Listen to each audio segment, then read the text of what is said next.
Hi అండి, నమస్తే. దోస పిండి నానబెట్టకుండా ఇన్స్టెంట్ దోశ ఎలా చేయాలో చూద్దాం. ముందుగా ఒక జార్లోకి 1 కప్పు సూజీ రవ్వ, 1 కప్పు గోధుమ పిండి, 1 కప్పు పెరుగు, 1 table spoon sugar, 1 cup water, 1/2 table spoon salt కూడా వేసుకొని దీనిని ఫైన్ పేస్ట్గా మిక్సీ పట్టుకోవాలి. దీన్ని ఒక గిన్నెలోకి ట్రాన్స్ఫర్ చేసుకొని ఒకసారి కలుపుకొని 20 నిమిషాల పాటు నాననివ్వాలి. 20 నిమిషాల తర్వాత నానిన పిండి ఇలా చిక్కగా అవుతుంది. ఇప్పుడు ఇందులోకి కొన్ని వాటర్ కూడా యాడ్ చేసుకొని పిండిని అడ్జస్ట్ చేసుకోవాలి. ఇప్పుడు దీంట్లోకి 1/2 టేబుల్ స్పూన్ ఈనో పౌడర్ కూడా యాడ్ చేసుకోవాలి. పిండి కన్సిస్టెన్సీ ఈ విధంగా రావాలి.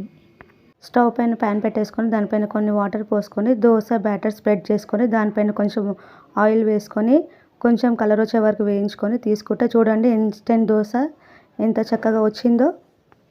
ఇప్పుడు మరొకటి కూడా అలానే స్ప్రెడ్ చేసుకొని వేసుకుందాం.